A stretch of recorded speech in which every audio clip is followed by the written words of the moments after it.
네, 오늘은 사랑하며 낙심치 말라라는 제목으로 함께 말씀 나누겠습니다. 지난주에 이어서 우리 다니엘서 9장의 이제 후반절, 이제 20절부터 27절까지의 말씀을 같이 나눌 텐데요. 지난주 우리는 기도하는 이유, 왜 기도하나요? 라는 제목으로 이유와 목적을 좀 살펴봤습니다. 우리는 하나님의 백성이고 주님의 자비하심에 의지해서 기도해야 된다고 말씀을 드렸었죠. 그렇기 때문에 우리의 기도가 하나님과 하나님 나라를 향하여 기도할 때 우리의 정체성을 발견하게 된다고 지난주에 말씀드렸습니다. 오늘은 이 기도의 응답에 대해서 우리가 한번 생각해 보면 좋을 것 같아요. 다니엘은 처음부터 20절 첫 절부터 뭐라고 얘기하냐면 자신의 죄를 자복하고 또 이웃과 민족을 위해서 자신의 조상들의 죄까지도 놓고 같이 회개하면서 기도했다라고 말하고 있어요. 더 나아가서 무슨 기도를 하고 있냐면 거룩한 산은 예루살렘의 회복을 위한 기도입니다. 본인이 이제 포로의 삶이었기 때문에 거룩한 산 예루살렘의 회복을 위해서 하나님 앞에 정말 간절히 기도했다라는 거예요. 그런데요, 이 응답 속도가요 엄청 빨라요. 바로 응답이 되었습니다. 전 너무 부러워요. 사실 기도하면 바로 응답이 된다? 기도할 때 지체 없이 바로 응답된다면 안 좋아할 사람이 있을까요? 하나님, 저 오늘 이게 필요해요. 짠! 우와! 이러면 얼마나 좋겠어요? 기도했는데 이것이 맞는지 아닌지, 응답이 된 건지 아닌지, 그러다가 기도 제목도 까먹어. 그래서 하루하루 지나다가 내가 언제 무슨 기도를 했는지도 까먹는 게 우리들의 모습일 때가 있다라는 거죠. 이런 말씀을 볼 때마다요, 다니엘의 기도는 얼마나 위대한 도대체 그 회개 기도길래 이렇게 바로 응답이 될까? 이게 참 궁금하기도 합니다. 더 나아가서 늘 자신을 자책하는 우리 문화잖아요. 어떠한 일이 현상이 되면 막 욕하다가도 끝에 가서 뭐라고 해요? 결국 내가 부족해서 그런 거야 라는 우리나라 문화가 있잖아요. 그러니까 결국에는 응답이 안 되면 뭐라고 느껴지냐면 다 내가 잘못했어야 라고 생각한다는 거죠. 그러니까 오늘 이 다니엘의 그 기도의 응답을 보면 너무 부럽습니다. 여러분도 부러울 것 같아요. 어쨌거나 지금 다니엘은요, 마음을 다해서 회개하며 기도하고 하나님 앞에 간구했습니다. 그러자 하나님의 말씀을 가지고 누가 찾아와요. 누군가요? 하나님의 천사 가브리엘이 빨리 날아와서 언제 도착했냐면 다니엘이 저녁 제사를 드릴 때쯤 왔다고 성경은 말하고 있어요. 이스라엘의 제사는 이제 2번 드리죠. 아침 저녁으로 이렇게 2번을 드리는데요. 여기서 하루에 2번을 드리니까 저녁 제사라고 하는 건 오후 3시에서 4시 사이를 얘기해요. 그러니까 3시에서 4시 사이에 이제 천사가 가브리엘이 도착했다라는 거예요. 근데 여기서 이제 날아왔다라는 표현을 하잖아요. 이제 가브리엘이. 근데 이 날아왔다라는 표현에 대해서는 여러 가지 해석이 있어요. 이것이 무엇이 딱 맞다라고 얘기할 수는 없겠지만 이제 날아왔다라는 이 구절의 표현을 보고 천사는 항상 날개가 있을 것이다라고 말하기도 하고요. 또 그렇게 생각을 하는 경우가 많다라는 거죠. 근데 사실상 이사야서에 얼굴을 가리고 몸을 가렸던 그 수룹, 그 천사들 나오잖아요. 그 천사나 스가랴 5장에 나오는 날개를 가진 여인들, 이렇게 특정한 구절을 빼고서는 천사가 날개가 달렸다라는 표현들은 많지 않아요. 그러니까 우리가 딱 단정지어서 천사는 날개가 있을 것이다, 그래서 날아왔다, 이렇게 보기는 어렵다라는 거죠. 그러니까 이게 예언서 묵시록이니까 여러분들이 조금 더 상상력이 필요하다라는 얘기기도 하다는 의미입니다. 근데 더군다나 오늘 본문에 날다라는 이 히브리어의 원어적인 표현은요, 원래는 필요하다라는 뜻으로 사용되어지기도 해요. 그러니까 이렇게 해석할 수 있겠죠. 가브리엘이 좀 많이 의역해서 하는 거지만 가브리엘이 날아오다 지쳤다, 다니엘이 기도하다가 지쳤을 때쯤 도착했다, 이렇게 여러 가지 의미로 해석할 수 있다라는 거죠. 그러니까 딱 단정지어서 이것이 날아왔다, 그러니까 천사의 날개가 있고, 이렇게 신학적인 해석들을 막 가질 수 있는 건 아니다라는 걸 여러분이 좀 배경 지식으로 알고 있으면 좋겠어요. 어찌되었건 중요한 것은요, 다니엘이 기도할 때 지체 없이 천사가 하나님의 말씀을 가지고 왔다, 이게 제일 중요한 포커스인 거죠. 가브리엘을 통해서 하나님 다니엘에게 주신 그 말씀이 어떤 건지 한번 살펴보겠습니다. 오늘 본문 22절에서 23절 말씀인데요. 제가 한번 읽어볼게요. 가브리엘이 와서 다니엘에게 하는 말이에요. 내게 가르치시며 내게 말하여 이르되 다니엘아 내가 이제 내게 지혜와 총명을 주려고 왔느니라. 곧 내가 기도를 시작할 즈음에 명령이 내렸으므로 이제 내게 알리러 왔느니라. 너는 크게 은총을 입은 자라. 그런즉 너는 이 일을 생각하고 그 환상을 깨달을지니라. 저는 너무 놀라운 것은요,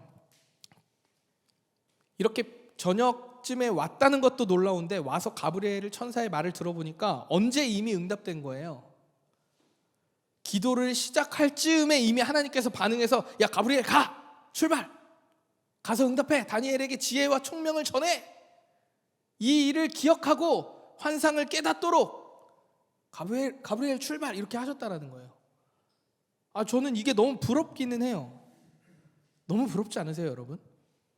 마치 우리 신약 시대에 백부장이 자기 딸을 위해서 막 기도할 때 안 오셔도 된다고 그랬던 믿음 기억나시죠? 그런 믿음 같지 않아요? 나에겐 그런 믿음이 없어서 응답이 늦는 건가? 이런 생각이 들기도 하고. 어찌됐건 가브리엘은요 지금 다니엘에게 왜 왔냐면 지혜와 총명을 주기 위해 왔다고 성경은 말하고 있어요. 그리고 뭐래요? 이 일을 생각하고 지금 다니엘이 꿈꾸었던 예레미야 25장의 말씀을 읽다가 이제 곧 그날이 오는구나, 포로가 해방이 되는 그날이 오는구나 라는 것을 그 깨달았던 그 꿈에 대해서 지금 이제 깨달을 수 있는 기회가 왔다라는 거예요. 지혜와 총명, 이것은 제가 몇 주 전에도 말씀드렸지만 세상이 말하는 지식이 아니라고 말씀드렸어요. 지혜와 총명은 하나님을 아는 것, 곧 하나님의 힘과 능력, 인도하심과 보호하심 등 그 하나님의 놀라우심을 볼 수 있는 눈과 마음과 태도가 지혜와 총명이다 라고 제가 말씀을 드렸었죠. 근데 정말 멋지지 않아요? 지혜와 총명이 다니엘의 기도의 응답이래요. 만약 저에게 가브리엘 천사가 와서 똑같이 다니엘에게 지혜와 총명을 너에게 준다 성준아 이렇게 한다 그러면 너무, 여러분 한번 상상해 보세요. 하나님을 더 깊이 아는 능력이 생긴대요. 말씀을 보면요 막 해석이 되는 거야. 이제 막 주석 보고 막 책 막 살펴보면서 하루 그 일주일 내내 막 묵상하면서 이 말뜻이 도대체 뭘까 이런 거 안 해도 되는 거예요. 딱 보면 싹 그냥 다 아는 거예요. 그냥 만나는 사람마다 당신의 꿈이 이렇습니다. 막 다 지혜와 총명, 하나님이 이 뜻을 계획하셨습니다. 환상을 깨달을 수 있다니 이거 엄청난 거 아니에요? 전 너무 부러울 것 같아요. 이해가 되지도 않는 꿈, 사실 그걸로 뭐 점쟁이는 아니겠지만 돈도 벌 수 있지 않을까? 좀 너무 많이 갔네요. 네. 근데 어찌됐건 다니엘의 입장에서는요 이스라엘의 운명이 어떻게 될지 알았으니까 내가 제일 먼저 안 거잖아요. 본인을 통해 계속 운명을 얘기해 주시니까 얼마나 설레었겠어요. 저라면 하나님에 대한 믿음이 더 견고해졌을 것 같아요. 맞아, 하나님 통치하시는 분이지. 나에게 느부갓네살 왕과 벨사살 왕과 여러 가지 꿈도 해석하게 하셨는데 이제 내가 이해할 수도 없는 내 꿈을 꿨는데도 그것도 지혜와 총명과 함께 환상을 해석할 수 있는 능력을 주신다고? 더 믿음이 막 견고해질 것 같아요. 근데 여러분, 만약 여러분도 이런 일을 겪는다면 어떤 마음이 드실 것 같으세요? 한번 생각해 보세요. 그런 상황이 여러분에게 주어졌어요. 어떤 마음이 드실 것 같아요? 과연 다니엘이 정말 지금 제가 생각했을 때 그런 설레임과 좋다 이런 마음이었을까? 저는 오히려 반대지 않았을까라는 생각을 해요. 다니엘이 가브리엘의 말을 듣고도, 꿈의 해석을 듣고도 엄청나게 답답했을 것이라고 생각해요. 왜냐하면 이 환상 대충 느낌은 오는데 더 상세하게 뚜렷하게 이해할 수가 없기 때문이죠. 시간이 흘러야지만 알 수 있는 일들이지도 모른다는 생각이 들어요. 가브리엘이 다니엘에게 이제 다 설명하면서 깨달으라 하면서 1은 1회에 대해서 설명하죠. 1은 1회. 거룩한 산이 언제 회복됩니까? 죄를 자복하고 막 해서 얘기했더니 이제 가브리엘이 얘기하는 거예요. 기간이 정해졌다. 거룩한 산이 회복되는 그날에 기간이 정해졌다. 일은 이래다. 이 일은 이래에 대한 해석은요, 정말 다양한 학자들의 해석들이 있어요. 그냥 일단 보편적으로는 일은 이래의 시간은 70년씩 7번, 그러니까 490년의 시간을 의미하거든요. 다니엘이 그걸 이해했다 해도 생각해 보세요. 이 얘기를 딱 들었어요. 일은 이래가 정해졌다. 490년이요? 얼마나 답답했겠어. 나라면 에이, 그걸 왜 나한테 지금 얘기해요? 내가 그때까지 살아 있을지도 모르겠는데. 이걸 알았는지 몰랐는지 모르겠지만, 야, 전 되게 답답했을 것 같아요. 다니엘이 답답한 이유가 여기 있는 거예요. 490년의 일을 알려주셨는데 고맙긴 하고 감사하긴 한데 이것을 계속 기억하래요. 지혜와 총명을 주었으니까. 고문 아니에요? 고문? 나는 모르겠어. 나는 어떻게 될지 모르겠지만 너무 어려운 일이잖아요. 어쨌든 이 학자들의 다양한 견해들은요, 좀 크게 세 가지 견해로 나뉘어요. 여러분들에게 오늘 다 설명해도 뭐 세대주의자나 뭐 이런 관점에 따라서 뭐 다르기 때문에 다 설명드리긴 좀 어렵겠지만, 크게 좀 쉽게 세 가지의 견해를 얘기하면, 이 일은 이래는 시점에 어느 시점을 기준으로 두어서 해석하느냐에 따라 달라지는 견해들이거든요. 그러니까 일은 이래의 시작이 언제냐, 이 해석에 따라 달라진다는 얘기예요. 그래서 여기서 희년을 얘기하는 경우도 많고요. 근데 일단 제일 첫 번째는요, 우리 안티오쿠스 4세, 우리 이 나쁜 분 계시잖아요. 우리 세상에도 살다 보면 안티오쿠스 4세 같은 사람 많잖아요. 핍박과 고통을 주는 사람들. 그러니까 안티오쿠스 4세의 시대를 시점으로 두고 보는 견해가 첫 번째 견해고요. 그럼 두 번째 견해는 메시아 예수님께서 이 땅에 초림이라고 하죠. 처음 오셨을 때, 마구간에서 태어나셨을 때, 그때의 시점을 가지고 일은 이래를 해석하는 견해가 또 있고요. 그리고 마지막 세 번째는 뭐냐면 재림하실 예수님에 대해서 그 관점을 가지고 이제 일은 이래를 해석하는 그 견해가 세 가지가 있습니다. 이렇게 다양한 견해가 있지만 여러분, 정확하게 이것이 맞다, 이것이 아니다, 이렇게 확실하게 말할 수는 없죠. 예언서 묵시록은 계속해서 연구가 되어지고 있기는 하지만 어디까지나 이제 견해이기 때문입니다. 그럼 도대체 목사님, 그럼 오늘 말씀인데 일은 이래는 어떻게 우리가 이해하고 우리의 삶으로 적용해야 돼요? 라고 물어볼 수 있겠죠. 오늘 가장 중요한 포인트가 바로 여기 있는 거예요. 기한의 해석은 다를진 모르지만 이 기한이 어때요? 정해져 있다는 거예요. 이게 제일 중요한 포인트예요. 기한이 정해졌다라는 거예요. 거룩한 선에 회복되는 기한이 정해졌다. 죄와 허물이 그치고 우리의 죄가 용서되고 하나님의 영원한 공의, 하나님의 의가 나타나는 그 날이 정해졌다. 이게 중요한 포커스예요. 견해는 다 다르지만 같은 맥락은 뭐냐면 하나님의 뜻이 정해졌다라는 거예요. 그리고 하나님의 공의가 반드시 세워진다. 죄, 악의 허물들은 다 끝이 나고 죄악을 지은 사람들은 용서받고, 놀라운 은혜들, 이것들이 정해졌다라는 거예요. 이게 우리가 일은 이래에 대한 성경적 접근, 이해의 접근, 삶의 적용의 접근이라는 거죠. 이걸 성경에도 말하고 있어요. 24절 상반절 말씀인데요, 내 백성과 내 거룩한 성을 위하여 일은 이래를 기한으로 정하였나니 허물이 그치며 죄가 끝나며 죄악이 용서되며 영원한 의가 드러나며. 그러니까 정확하고 명확하게 기한의 시점을 해석할 수는 없으나 하나님께서는 정하신 그때에 반드시 하나님의 백성을 어떻게 하신다? 회복시키신다. 어떻게 하신다? 죄악을 그치게 하신다. 그 죄악을 용서하신다. 죄와 허물을 멈추게 하신다. 거기서 끝이냐? 아니다. 하나님의 나라가 이루어질 수 있도록, 하나님의 공의가 세워질 수 있도록 하나님이 반드시 일하신다. 할렐루야, 아멘. 이것이 하나님의 뜻이라는 거예요. 아무에게도 말할 수 없는 우리의 연약함, 죄가 어떻게 된대요? 끝이 난대요. 그리고 용서된대요. 얼마나 큰 은혜입니까? 이것이 오늘 우리에게 너무나도 중요한 성경의 은혜, 말씀, 하나님의 말씀이라는 거죠. 저는 다니엘이 기도하자마자 하나님께서 반응하신 이유가 바로 여기에 있다고 생각하거든요. 구원, 구속의 문제는요, 반드시 뭐와 연결되어 있을까요? 죄와 연결되어 있어요. 죄가 있다면 구원받을 수 있습니까?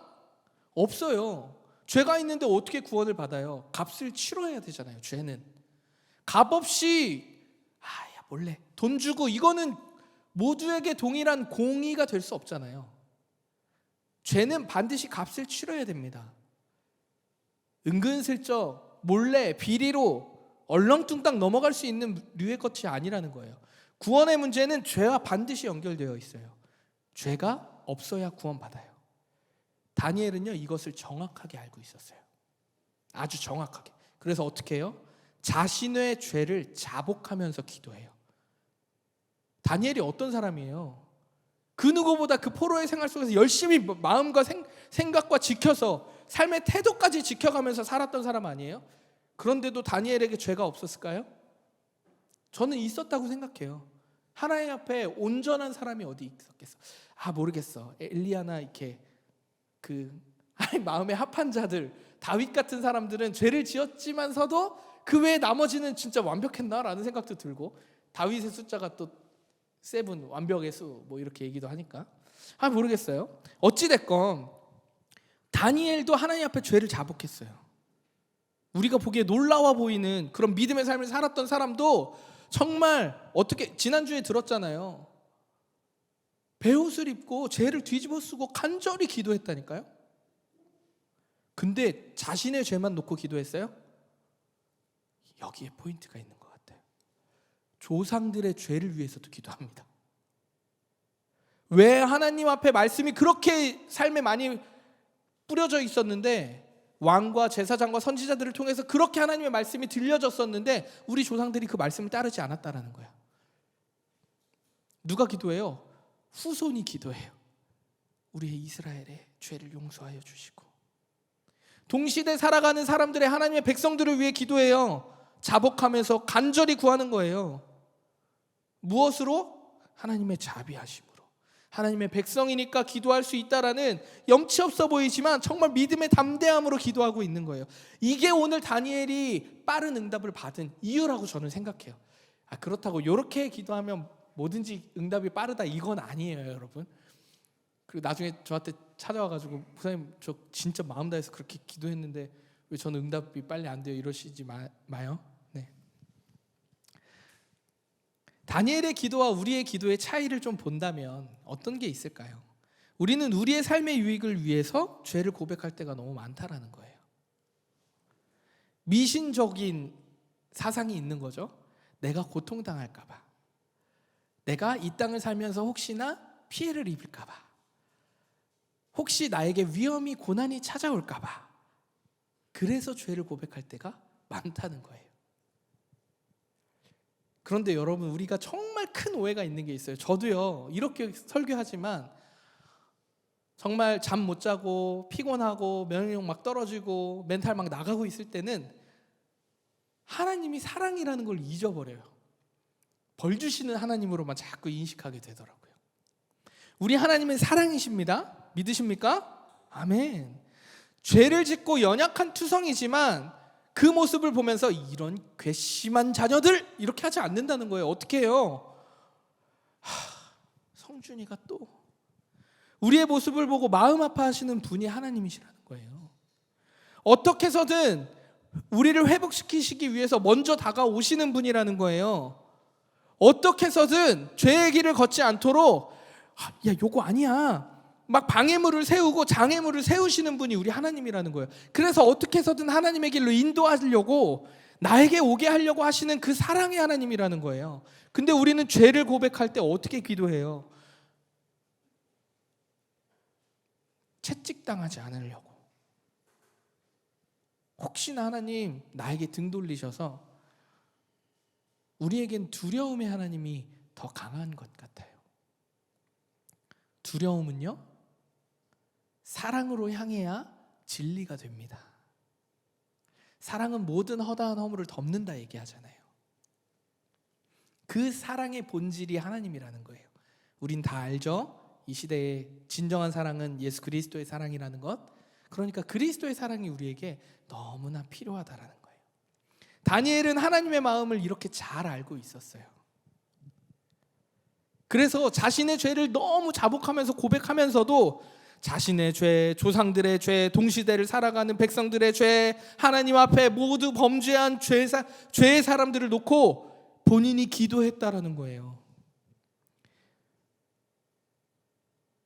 꼭 이것만을 가지고 다 그렇다라고 할 수는 없겠지만 저는 하나님께서 하나님의 백성을 위한, 하나님의 나라를 위한 다니엘의 그 마음을 보셨다라고 생각해요. 그래서 거기에 감동받으셨다고 생각해요. 여러분, 말씀을 정리해 볼게요. 나의 죄와 다른 이의 죄를 같은 선상에 놓고 기도한다고 생각해 보십시오.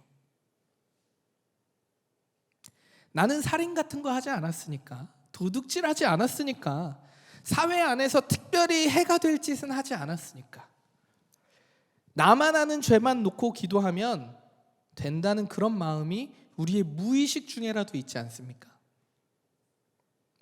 예레미야 29장에 포로로 잡혀간 자들에게 포도원을 짓고 그의 성읍에 평안을 구하라고 말하는 말씀, 우리 같이 본 적 있잖아요. 우리 지난주에도 제가 말씀드렸고, 여러분, 나에게 해를 입혀요. 포로의 신분으로 잡아갔어요. 나의 신분을 정해버렸어요. 넌 포로. 근데 그 나라의 성읍을 위해 기도할 수 있을까요? 기도 못하죠. 여러분, 이 시대의 아픔과 고통과 현실을 보면서, 불의로 가득한 이 세상을 보면서 사람의 존재 그 자체로서 인정받지 못하고 그 사람의 스펙, 외모, 그 사람이 가진 것, 그 사람의 능력, 이걸로만 평가되는 사회를 보면서 저는 오늘 이 시간에 하나님께서 너희 어떻게 살았니? 라고 물으신다고 생각해요. 악플을 달진 않았어도 어쩌면 우리도 악플을 열심히 다는 키보드 워리어들처럼 나만 생각하는 그리스도인일지도 모릅니다. 시대의 아픔이 우리의 아픔이 되기를 원합니다. 너무 거창하죠? 그렇다면 내 친구와 가족 공동체의 아픔이, 기쁨이 나의 아픔이고 우리의 아픔이고 우리의 기쁨이고 나의 기쁨이 되기를 간절히 소망합니다. 그 마음이 받아들여지기를 소망합니다. 하나님의 지혜와 총명이 주는 유익이 바로 이를 위함인 것이라고 저는 믿습니다.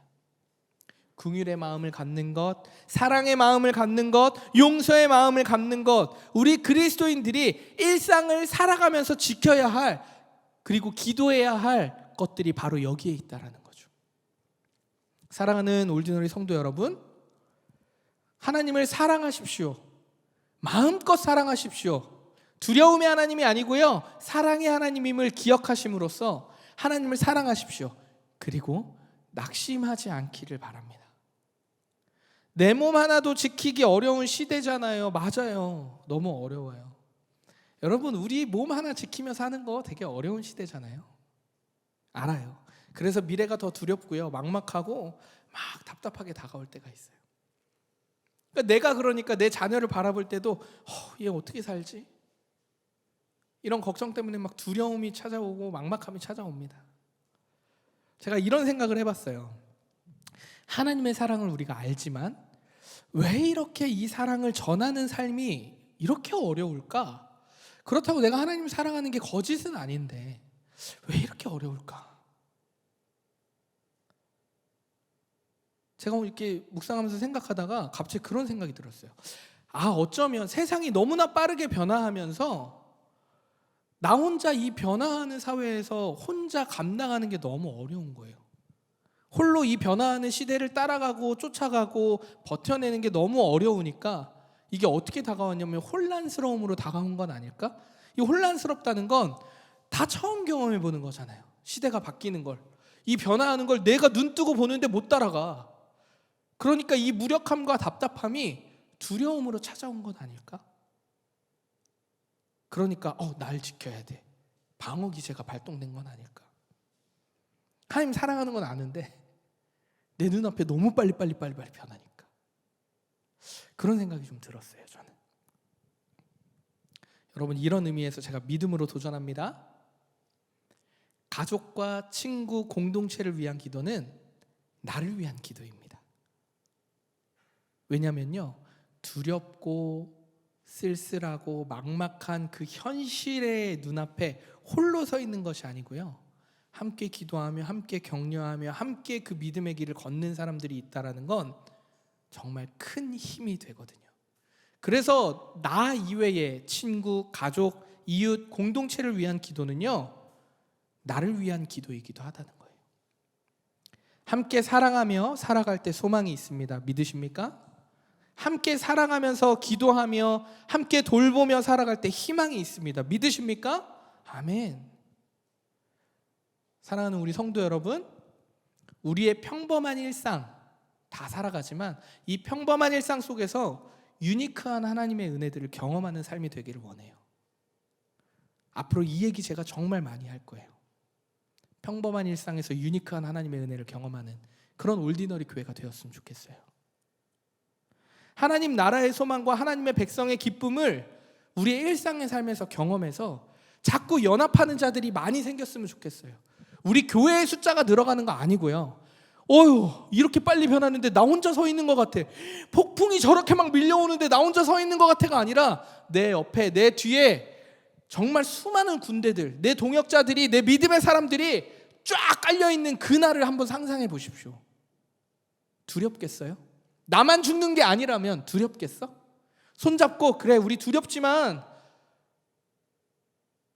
같이 죽자 이건 아니겠지만 같이 견뎌내보자 할 수 있는, 같이 손붙잡아 줄 수 있는, 끝을 함께 해줄 수 있는 사람이 있다 그러면 여러분 마냥 두렵기만 하시겠어요?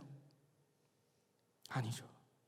여러분 일상에서 그런 사람들이 반드시 있어요. 찾으셔야 돼요. 여러분 친구 중에 반드시 있어요. 찾으셔야 돼요. 사랑하는 성도 여러분, 사랑하십시오. 그리고 낙심하지 마십시오.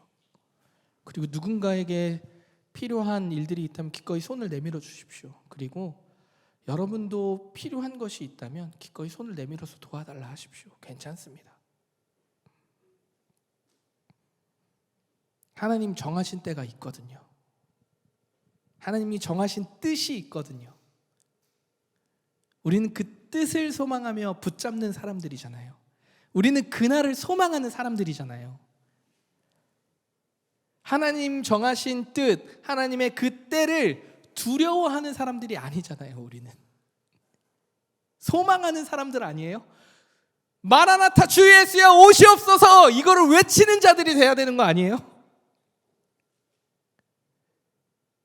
사랑하며 낙심하지 마십시오. 안 된다고 무릎 꿇지 마십시오. 부족하다고 불평하지 마십시오. 입술을 열어 하나님께 고백하십시오. 그럼에도 하나님 살아계십니다. 그럼에도 하나님 나를 인도하시는 분입니다. 이런 믿음의 고백이 우리 일상의 삶에서 터져나와야 되는 거 아닙니까? 울부짖어야 되는 거 아니에요? 이 세상에? 그런 믿음의 담대함을 가진 우리 올디너리 성도님들이 되셨으면 좋겠어요.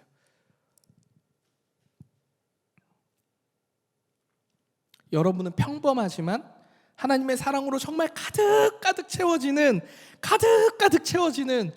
그런 유니크한 일상이 되기를 축복하며 그리스도의 이름으로 축복하며 함께 기도하겠습니다. 이 시간 함께 마음 다해서 좀 기도했으면 좋겠는데요.